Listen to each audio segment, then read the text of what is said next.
Power industry has a problem, okay? LA Water and Power generates its electricity in Las Vegas because they don't care if they puke out the air in Las Vegas because Las Vegas is a place to puke.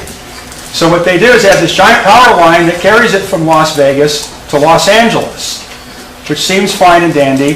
The resistance of the line obviously is small, okay? But the problem is the power wants to flow at the speed of light, okay? Now, here's the condition that occurs. If the generators in Las Vegas are attempted to stay synchronous with the generators in Los Angeles, the problem is it takes a certain amount of time for the electromagnetic wave to propagate from Los Angeles, or from Las Vegas to Los Angeles. So now if the generator in Las Vegas is sitting at top dead center, so to speak, on one cylinder of an engine, or however you want to represent the phases, the one in Los Angeles has fallen behind by about 1/8 of a cycle.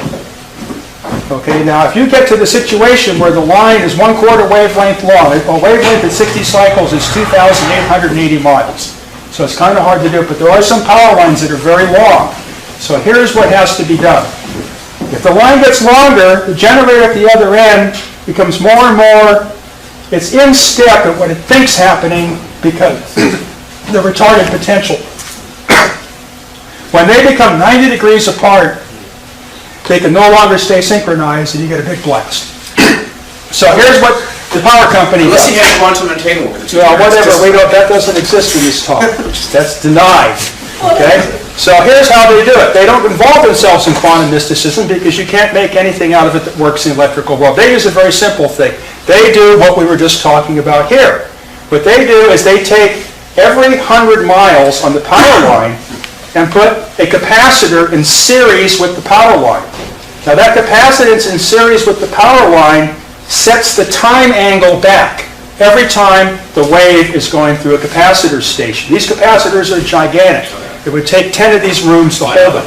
What this does is then it takes no time for the wave to go from Las Vegas to Los Angeles, and the two generators can stay in synchronism. What the power company done has made the propagation velocity through the Alexanderson and Tesla principles infinite. So there's no time delay of energy propagation. Now this is a practical example utilized by the utility companies to bring the two spatially separated items into one unit dimension in the dimension of time by neutralizing space. This is one way, this is how Tesla would transmit. He wouldn't transmit by transmitting the energy. He worked on the principle that the energy is brought into one by a mutual relationship where there is no velocity. In counter space, it's a counter velocity. The farther apart you are in counter space, the closer you are together. That's why these planets can have such a profound influence on the sun, which is going on right now. There's a big planetary alignment, and the sunspot number has been on the bottom now for, it's 22-year cycles at that zero dead point, and this will be the point in the next month which will start to rise and create all the usual havocs it does to the radio and power industry and the usual social insanities and all the things that go along with it.